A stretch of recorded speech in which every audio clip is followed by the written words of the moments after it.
Meghan Markle's Netflix dream has turned into an absolute nightmare, and it's all unfolding in real time. What was once promoted as a powerful, inspiring project has spiraled into one of the most embarrassing flops the platform has ever seen. From creative clashes to public backlash, Meghan's tight grip on the series has slipped through her fingers, and now Netflix is doing everything it can to distance itself from the mess. Here's how it all unraveled, and why it's not over yet.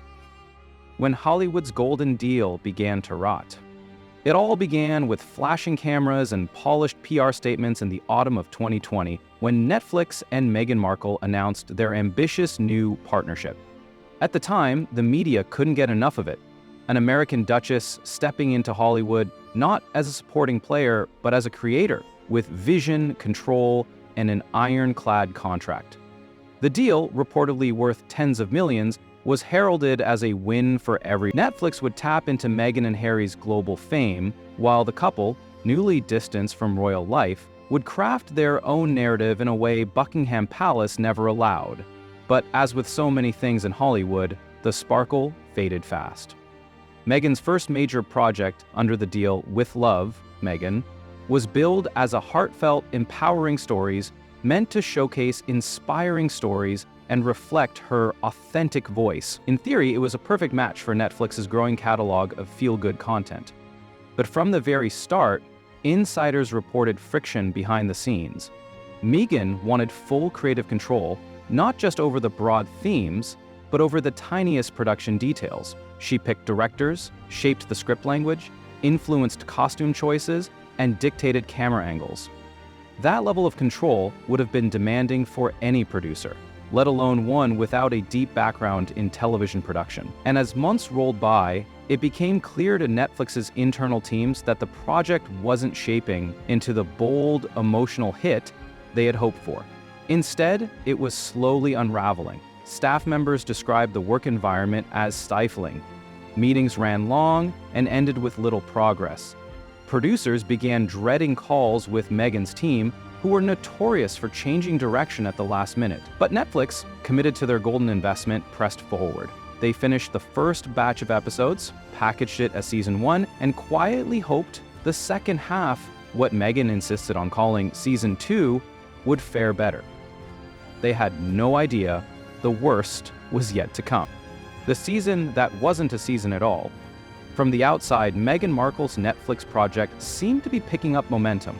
With glowing press releases and industry whispers of creative brilliance, With Love, Meghan was supposed to be a crown jewel in the streaming giant's content lineup.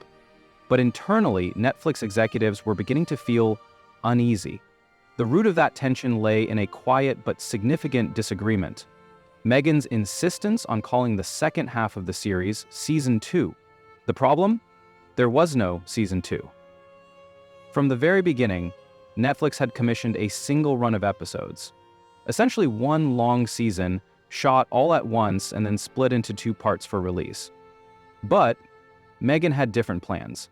She believed that calling the second batch a full-fledged second season would lend the show legitimacy. It would make it appear like a successful series that had earned a renewal, signaling to audiences and the industry alike that she had created something worth continuing. Internally, this raised serious alarms. Greg Peters, Netflix's CEO, and other senior leaders were particularly troubled by the implications. Framing the release as a new season when no such decision had been made felt like misleading the public, and more dangerously, misleading shareholders. At first, some executives turned a blind eye, allowing the language to be used in early marketing materials to avoid rocking the boat. But after the disastrous test screenings that followed, the tolerance for misrepresentation vanished completely. The directive came down, hard and fast: remove all references to a second season. From this point forward, it would be known only as Part 2 of the original project. The illusion of success had to be torn down before it caused any more damage. This decision sparked outrage in Meghan's camp. Sources said she felt humiliated, arguing that the show needed the optics of a second season to maintain momentum. But Netflix was no longer entertaining optics. They were focused on salvaging their investment. What had started as a subtle branding disagreement had exploded into a crisis of credibility. The label wasn't just misleading, it was now symbolic of a deeper issue. Meghan wanted to project growth. Netflix saw collapse. The test screening that changed everything. For Netflix, internal test screenings are routine, an essential step used to gauge audience reaction, fine-tune content, and catch any missteps before a public release. But when episode 8 of With Love, Meghan was shown to Netflix's own curated audience panel in early 2023, what came back wasn't just criticism. It was an emergency. This wasn't the kind of minor, fixable feedback producers typically expect. It was catastrophic. Multiple viewers reportedly stopped watching halfway through. Others labeled the episode unwatchable, citing stiff performances, confusing tone, and a finale that felt both emotionally hollow and painfully self-indulgent. Meghan's acting, which she had hoped would be a triumphant return to her storytelling roots, was called out as overly rehearsed, even disingenuous. But the most repeated word across all feedback forums was fake. Not in the sense of fabricated facts or fictionalized events, but in the emotional sense. Audiences felt nothing because they didn't believe anything. They saw a performance wrapped in a brand, not a vulnerable human being. And for a show that had been marketed as deeply authentic, that was the kiss of death. Greg Peters was notified of the results within hours. His response was immediate. A board-level meeting was called, and in that meeting, one thing became non-negotiable. Meghan Markle would be stripped of all creative control, effective immediately. She would no longer have script approval, no say in editing, and no role in shaping the remaining episodes. From that moment on, Meghan's influence on the series ended. This was not just a creative shift, it was a corporate rescue mission. Internally, Netflix staff described the atmosphere as tense but relieved. For months, they had struggled with conflicting directives, chaotic revisions, and inconsistent vision. Now, there was clarity. The top brass had finally acknowledged what many already knew. The project was falling apart, and Meghan was no longer the one to fix it. And yet, even as Netflix executives worked to salvage what they could, another deeper issue began to emerge. Meghan's fingerprints weren't just on a few scripts or scenes. They were embedded in every corner of the show, and pulling her out wouldn't be as easy as it seemed. A vision that couldn't be untangled. Once the decision was made to remove Meghan Markle from the creative process, Netflix executives believed they could regain control of the series. But what they quickly discovered was far more troubling. Meghan's influence wasn't limited to the scripts or a few scenes here and there. Her creative DNA was deeply woven into the entire production. From the themes and tone to the way camera shots were framed, the pacing of the dialogue, even the style of guest interactions. It all screamed Meghan. She hadn't just contributed to the project, she had engineered it from top to bottom, and now, trying to separate the show from her vision was like trying to extract dye from fabric. The color had set. Producers tasked with cleaning up the mess were horrified at how entangled things had become. Meghan had guided the direction of the narrative so forcefully that even scenes without her presence carried her voice. Editorial teams began to notice that the transitions between interviews and monologues were scripted more like speeches than conversations. Scripted to reflect a version of Meghan that, by now, everyone internally referred to as the brand. Not the person, not the storyteller, the brand. And that brand, once considered a global asset, had become a liability. What had started as a promising blend of personal memoir and inspirational storytelling had morphed into something unrecognizable. Instead of drawing viewers in with quiet honesty, the show now felt like a calculated image piece. There were no vulnerable moments, no organic exchanges. It was glossy, heavily produced, and, according to internal reviewers, emotionally empty. Meghan wanted to inspire, but the audience saw a lecture dressed in soft lighting. Even worse, the parts that were originally supposed to ground the show, her humanitarian efforts, behind-the-scenes looks at real-world visits, were edited in ways that felt disconnected from the show's message. It was as if she had lost touch with the average viewer. And while Netflix's original gamble had been that Meghan's authenticity would bridge that gap, the reality was much colder. Her vision was no longer relatable, and attempting to fix it without gutting the entire production became a logistical nightmare. The scene that broke the trust. Among the many creative battles that erupted during the unraveling of With Love Meghan, one scene came to symbolize the entire collapse. Meghan had strongly advocated for including a segment early in Part 2 that showed her visiting a fire station in Los Angeles.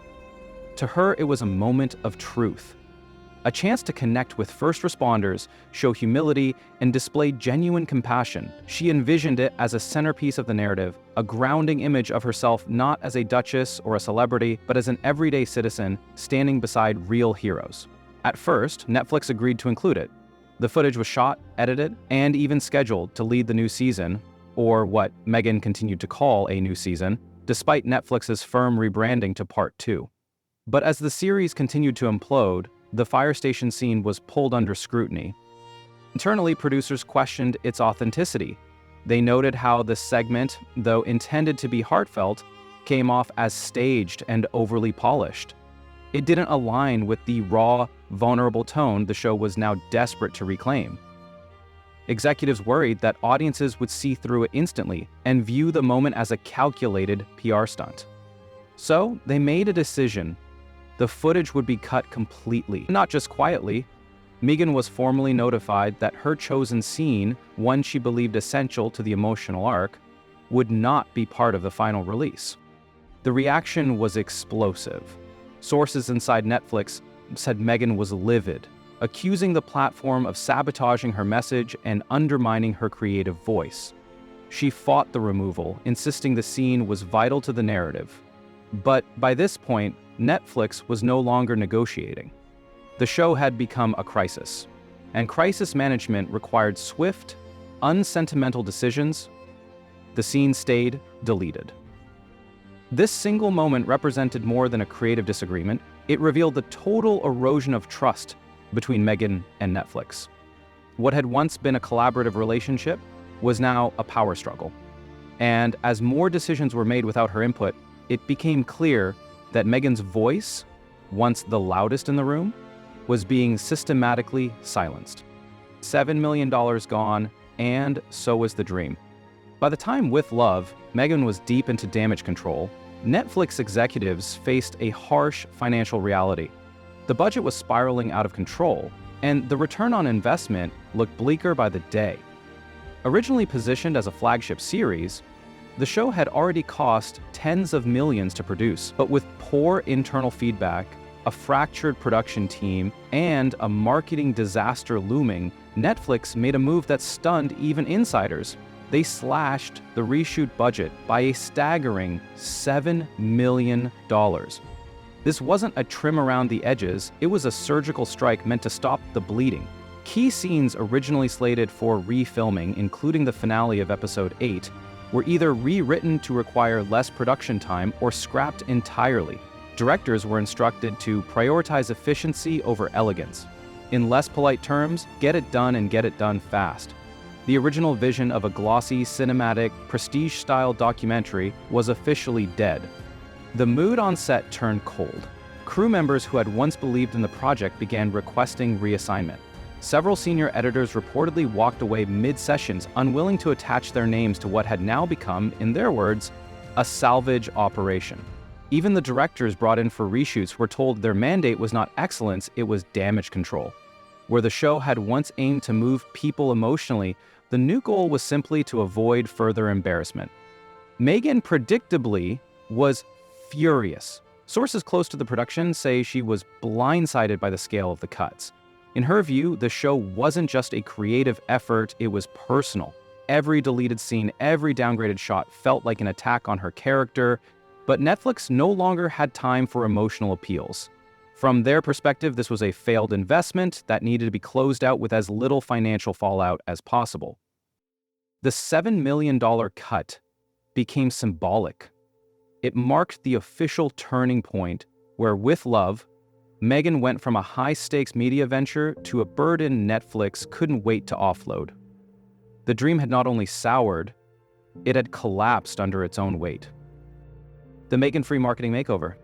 As the wreckage of With Love Meghan piled up behind the scenes, Netflix turned its attention to the only thing left within its control: how the series would be marketed. With Meghan Markle effectively removed from the creative process and internal confidence in the show at an all-time low, the company faced a decision: either lean into the scandal and risk further backlash, or quietly begin distancing the entire brand from Meghan herself. They chose the latter, and they did so with precision.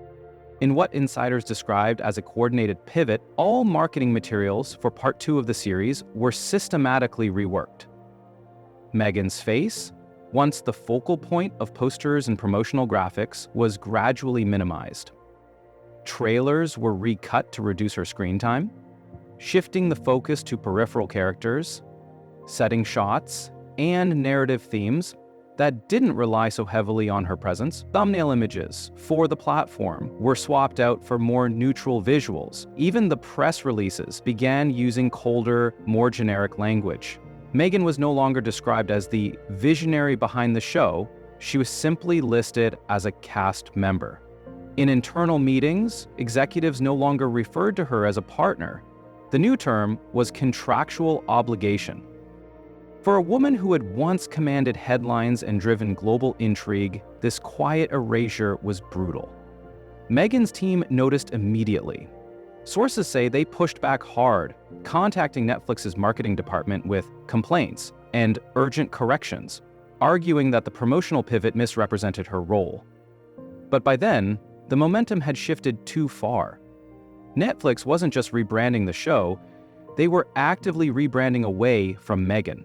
This wasn't about ego, it was about survival. The message was clear without needing to be said publicly. Netflix had lost faith, and the streaming platform was not about to waste another dollar or another headline on a star who had gone from media darling to PR disaster in less than 3 years. The Meghan-free marketing wasn't just a strategy, it was the beginning of a quiet exile, one designed to help audiences forget the name that once sold the deal in the first place. When Netflix turned on its own deal, what began as a calculated risk in late 2020 had by mid-2024 become an internal liability so severe that Netflix's executive board was no longer just cleaning up a mess, they were investigating how the mess happened in the first place. For a company known for its strategic partnerships and tight creative oversight, the unraveling of With Love Meghan triggered a level of corporate introspection rarely seen in public-facing media giants. The question being asked behind closed doors wasn't, "How do we fix this?" It was, "Who let it go this far?" Greg Peters, who had championed the Meghan deal early on, found himself under increasing scrutiny. At the time of the partnership's launch, Peters had framed it as a bold step toward modern storytelling. He believed Meghan's personal journey, combined with her royal notoriety, could draw in new demographics and elevate Netflix cultural capital. But as the second half of the series began collapsing, both in content and in perception, that original optimism looked less like foresight and more like failure. High-ranking members of the board began demanding a post-mortem. Internal memos circulated assessing every point of creative control Meghan had been given, from script rewrites to guest appearances to directorial decisions. The findings were damning. Meghan hadn't just influenced the show, she had shaped it to such a degree that no one else's voice could break through. And worse, no one in a decision-making role had stepped in early enough to correct course. To avoid repeating the same mistakes, Netflix quietly updated internal policy. Future celebrity partnerships would now undergo heightened scrutiny. New clauses would limit editorial autonomy, even for high-profile names. A dedicated oversight committee was rumored to be in the works, specifically to prevent another situation where branding ambitions overtook storytelling fundamentals. Meghan Markle, who had once symbolized Netflix's bold future, was now being discussed in internal training documents as a cautionary tale. The shift was staggering, but it was also intentional. Hollywood has always had a short memory for failure, but Netflix was determined to ensure theirs came with lessons that would not be forgotten. When the audience walked away, as Netflix scrambled to rebrand With Love, Meghan behind the scenes, the real litmus test came not from critics or executives, but from everyday viewers. In regions where Meghan Markle's name once guaranteed global headlines, the data painted a very different story. Audience engagement was not only low, it was dropping rapidly. Internal analytics from the United Kingdom and the United States, two of the platform's most strategically important territories, showed that interest in the series had collapsed before Part 2 even aired. There was no buzz, no anticipation, just quiet indifference. And worse than indifference, there was resentment. Feedback from international surveys described the series as out of touch, preachy, and self-serving. Viewers were tired, not just of Meghan's presence in the media, but of the narrative she kept trying to push.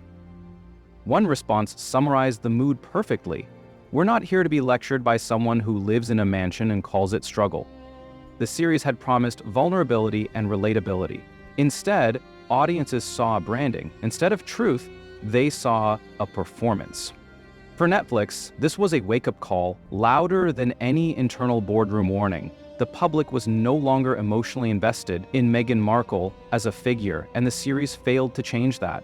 Instead of reigniting public curiosity, it confirmed a growing suspicion that Meghan was no longer speaking for people, she was speaking at them. The very demographic she had hoped to win over with the show had tuned her out. This wasn't just a problem for With Love, Meghan, it was a problem for the entire deal.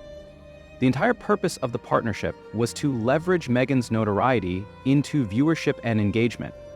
But now, her name seemed to actively repel potential audiences. Every dollar spent on marketing became harder to justify. Every poster with her image became a question mark. How had someone so culturally relevant just a few years earlier lost the room so completely? Netflix didn't have the answer, but the numbers made one thing clear: the audience had moved on, and they weren't looking back. The silent farewell and Meghan's final reality check. By the summer of 2025, it was obvious to everyone at Netflix that the Meghan Markle experiment had come to its end. There would be no grand finale, no red carpet premiere, no talk show appearances or glowing press tours to mark the release of With Love, Meghan Part 2. Instead, Netflix executives made a quiet decision behind closed doors. Let the remaining episodes drop without fanfare. With the opening episode show fanfare, no media blitz, no curated interviews, just a discreet upload to the platform in September, followed by complete and deliberate silence. For Meghan, this ending was not just anticlimactic, it was devastating. Sources close to her say she felt betrayed, deeply wounded by how the project had been handled. She had once seen With Love, Meghan, as her masterpiece, a statement to the world that she could thrive creatively outside the royal family's constraints.